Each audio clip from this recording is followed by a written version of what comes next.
Hey, good afternoon, everybody. I'm coming to you live here from the bowels of hell. It's 7 million degrees, and the devil is roasting up the fire. No, I'm just kidding. So yeah, today I'm flying solo. Our hosts are indisposed and busy with other commitments. So let's talk about this idea of what is wrong with the idea of God. And I heard it was a while ago. I heard Noah Yuval Harari do this talk. It was somewhere in India, and there was a panel.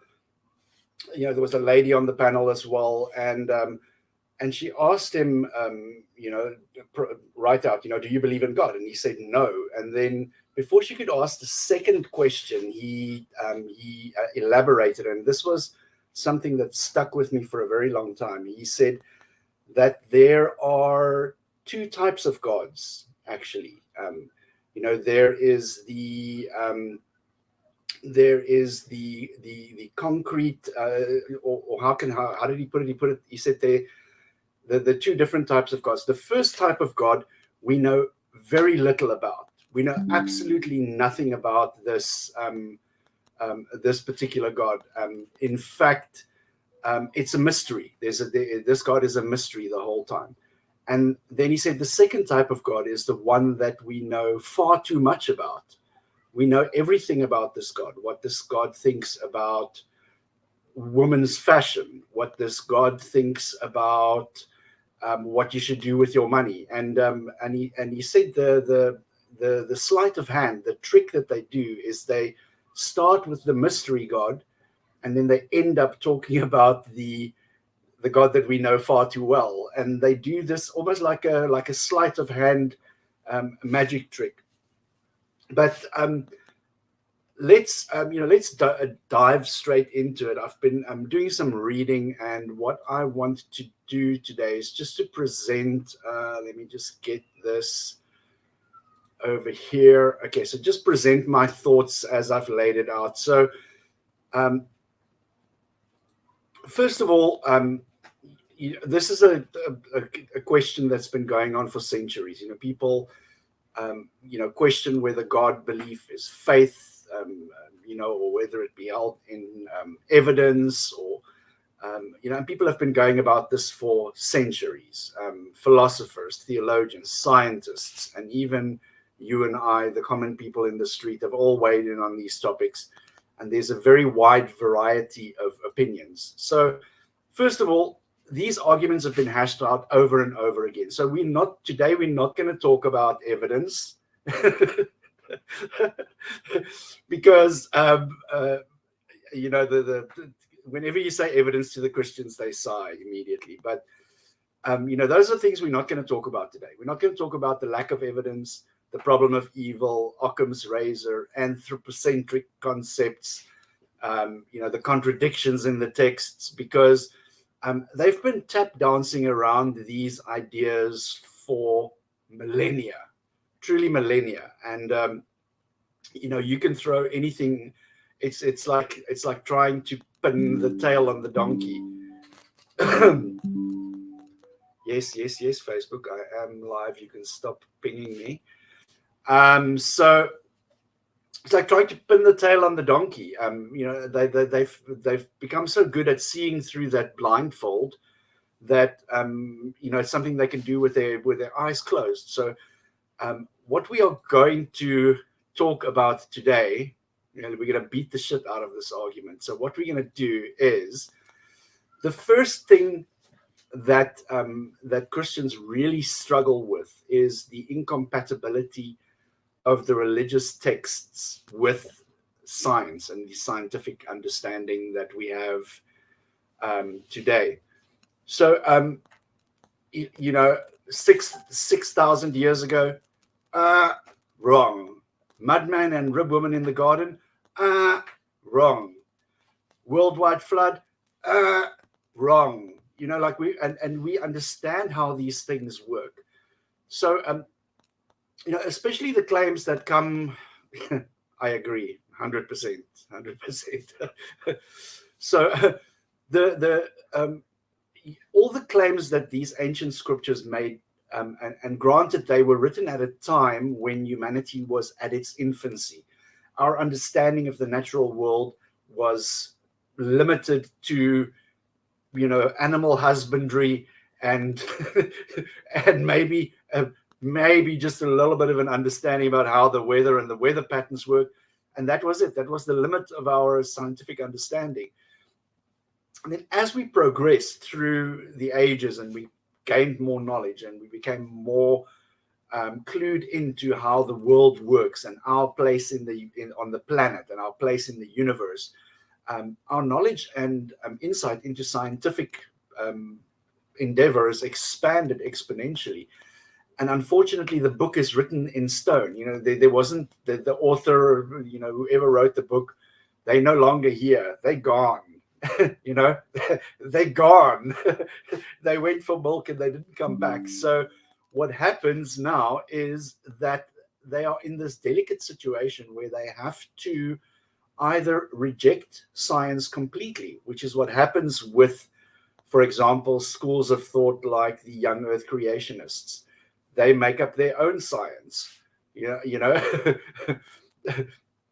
And again, this is another area where you don't want to step on that landmine, because trust me, they have been studying the pseudoscience for a very, very long time. So what happens is you can decide, do I have the time left? You've only got X number of years on this planet, and that's it. It's over and done with. Lights out. The switch goes off. Do you want to spend that time unnecessarily wrapping yourself up in this BS? Because it's pseudoscience. Any kind of, the Bible says this in this chapter, in this verse, therefore it marries up with science. It's an attempt at massaging the truth into some kind of fashion that gels with the scientific understanding. And it's becoming increasingly more difficult for them. That's why they become more outlandish and more exaggerated with these claims and ideas. And this is really an area that, in my personal opinion, is going to signal the end of, religion. When we understand or get an idea of how everything came to be, I'm not saying we're there yet, but, how everything came to be, and, if we discover life in other areas of the universe, it's going to really give a big knock out of the religious monopoly on, because ultimately all that it is religion says, look, there's something you don't know yet. Must be the desert god of the Jews.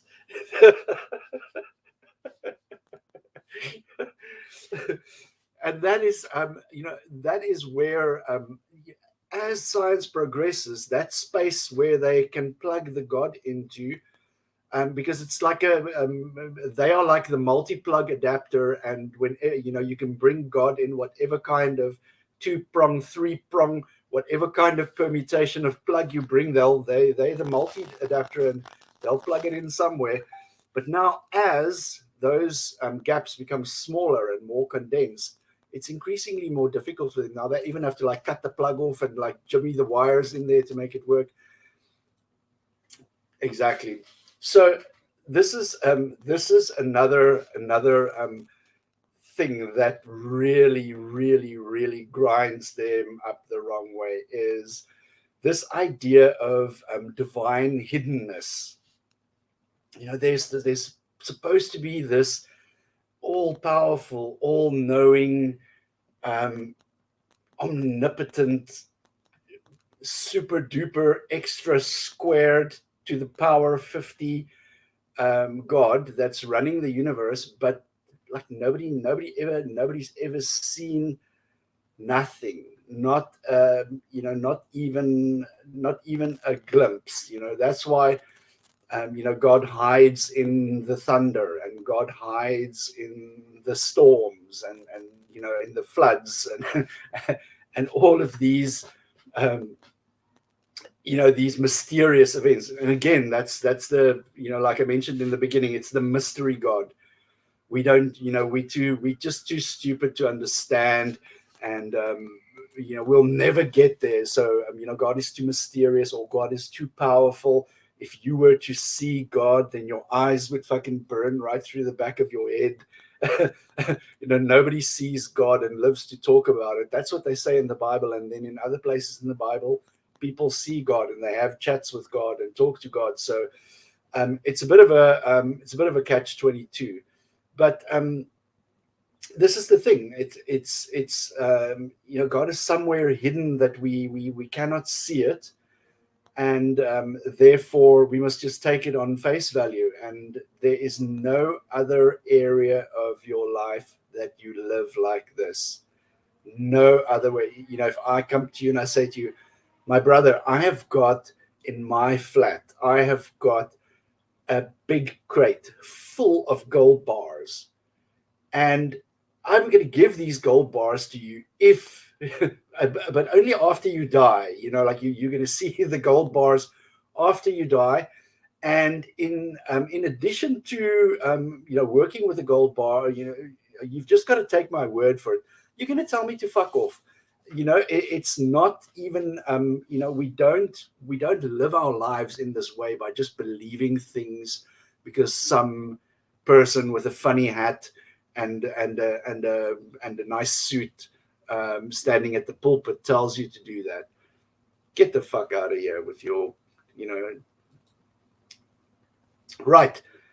Cultural relativity of religious beliefs. This is there's actually 2 points related to this that I want to address. It's just that every single culture have got depending on where they are on the planet, if they are in the northern hemisphere living close to the North Pole, then it's the frost gods. If they're living in the equatorial jungles of the Amazon, then it is the jungle snake. And all these weird and funny ideas about gods are related to people's culture, and that gives you a very good idea of where those practices come from. It's geographically isolated, and you'll find that, for example, on these island states that they have in the Pacific Ocean, these people have got very, very out there ideas of gods. I mean, look even here in the Atlantic. What's this Easter Island's in the Pacific Ocean, isn't it? Esther, so nice to see you here, my friend. So as I was saying, it's like even if you look, for example, at isolated populations, for example, in Easter Island in the, I believe it's in the Pacific, I might be wrong. Those people have got, they built, they cut down every single tree on that island to carry these big stone statues and moai, they call them, which was their religious practice, and they carried at their own detriment. So of course it's related to specific cultural beliefs and specific areas, and that should be a very good indicator to you that it is entirely man-made. Right. Oh, let me just move myself out of the way there. Let's change it to that. And then, that sweet and sickly bit of Christian condescension. I'll pray for you. Don't pray for me. Think for yourself. Start there. But this thing about prayer, I could never get it. The second I left religion, I could never understand why God would listen to people. I mean, and why people would end up begging God to change his mind, because God apparently is supposed to know everything. And if God knows everything, who the fuck are you to beg God, oh, please God, change your mind, and don't let this shit happen to me, and I want it to happen in a different way. And then whenever some shit happens in people's life, that just confirms that prayer to them. So what ends up happening at the end of the day is that people end up counting the hits and they ignore the misses. So if I pray for a whole year every day, that shit happens to me, and then eventually some shit will happen to you, and then you'll forget the 360 days where you prayed and shit never happened, but you'll remember the 5 days of the year when you found your car keys, or your boss wasn't a complete asshole to you, or some random thing, and that will confirm this idea of prayer to you. And then to top everything off, they did studies on this. They did studies at some university where they got a bunch of people together, and it was a controlled study. So they basically had patients who were sick with diseases, and they had them in hospital, and then they had a bunch of people pray for them, right?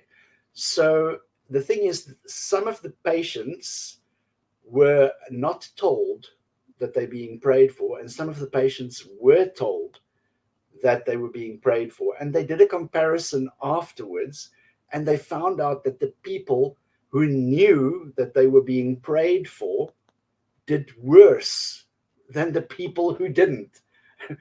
So it's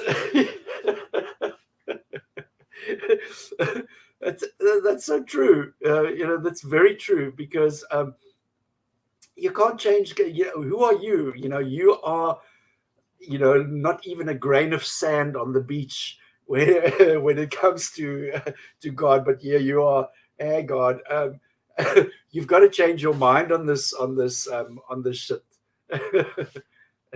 Hey, Cynthia.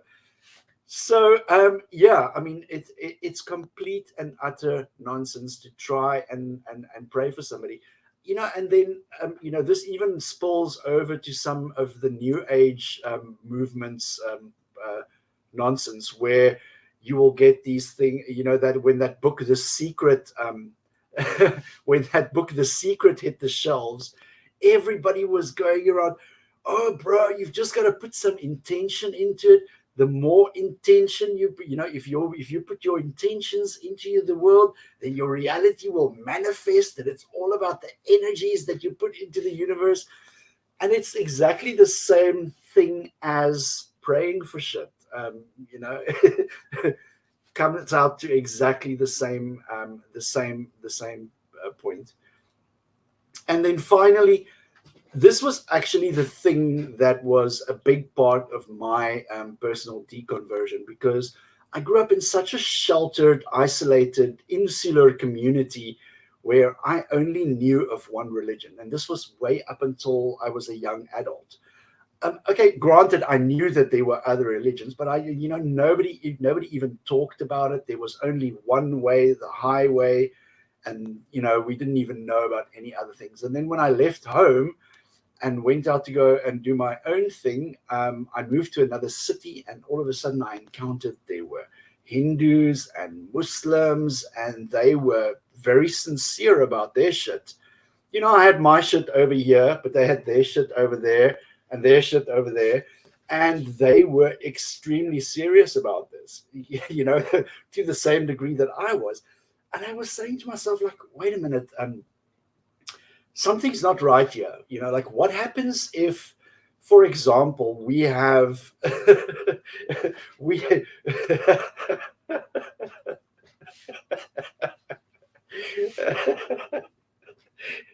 it's true. But I said to myself, what happens if not all of these religions can be right at the same time? It's not possible for Jesus to be God, and for Krishna to be God, and for Allah to be God at the same time, because there's this thing called the excluded middle. Something's either true or false, but you can't put three of them into the same cup and say, here's your espresso and your cappuccino and your latte all in one. It doesn't work like that. And took me a long time, a long time. It wasn't like, I didn't ask myself the corollary of that question. I didn't say to myself, look, they can't all be right at the same time, but they can all be wrong at the same time. That didn't dawn on, it was a couple of days down the line where I was saying to myself, like, fuck, what if they're all wrong? And when I hit that bump in the road, it was, it was, I'm not saying it was like a flash of lightning, but it was like this, the clouds parted, and I was just like, fuck, it's all a big load of bullshit, BS.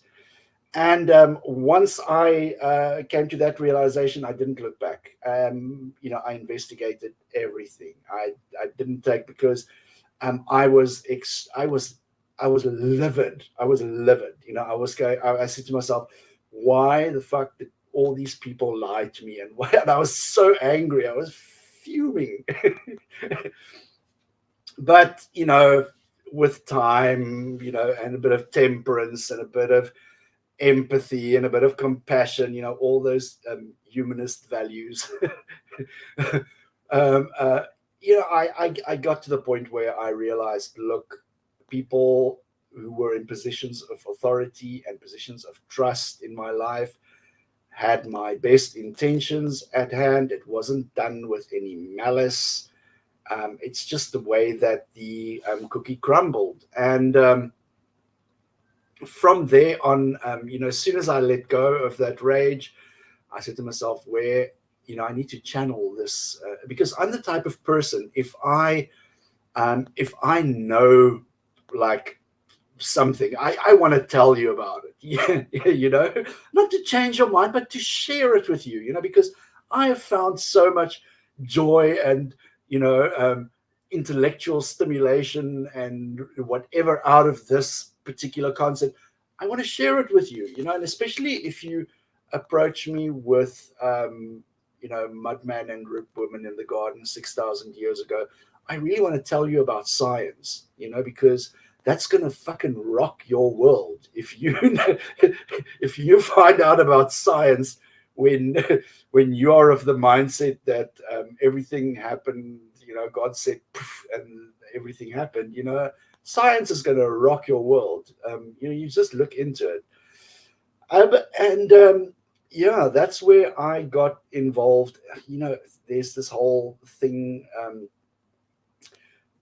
It's almost like a dick measuring contest, between people where, like, I'm doing so much activism. Look at me, and I just said, like, at the end of the day, I just want to be there to create a space where people can have these conversations, because especially in our local South African context, it is a topic that is taboo. It's considered very impolite and at times even offensive to to question people about religion and to actually have discussions about differing opinions when it comes to religion. That old adage that says, don't talk about religion and politics at the Christmas dinner, because those are the two things that people really, really split hairs and get quite heated about.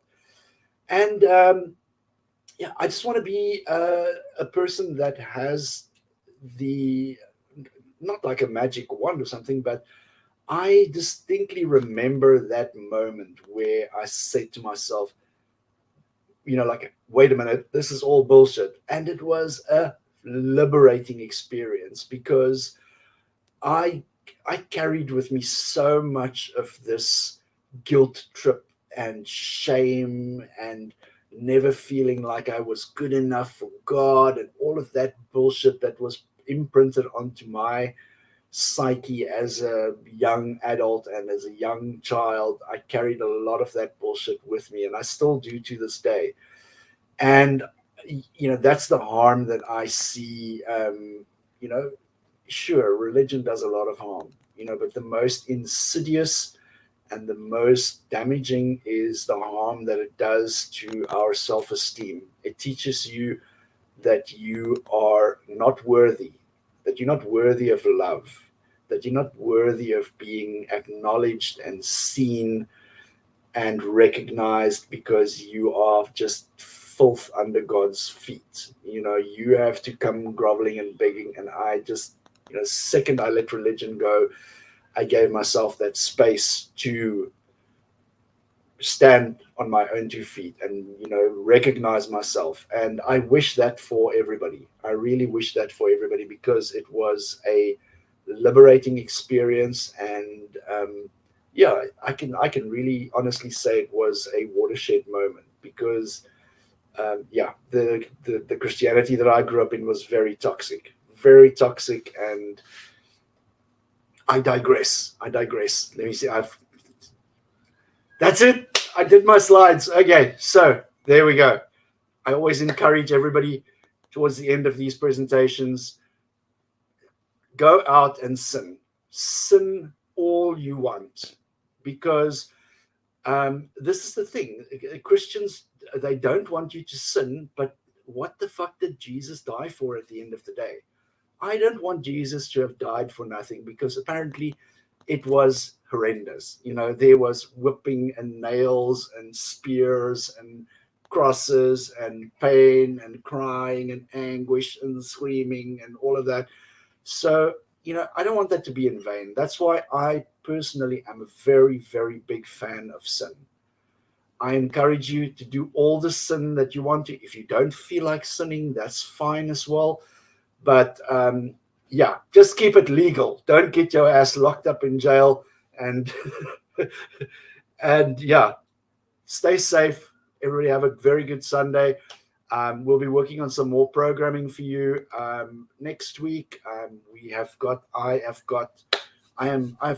pulling the strings behind the scenes here, and I am trying to organize a Christian. He has tentatively agreed to come and talk to us, so we must just finalize the dates, and then we are going to get a panel of godless heathens together, and we are going to grill the Jesus right out of of him. Or on the converse, he could be the one that grills the Jesus right into us. So it should be very interesting, because I'm not saying this is a prominent, I'm not going to spoil it for everybody, so I'm not going to say this is a prominent debater or Christian, but he has been there on the YouTubes, speaking to a couple of people.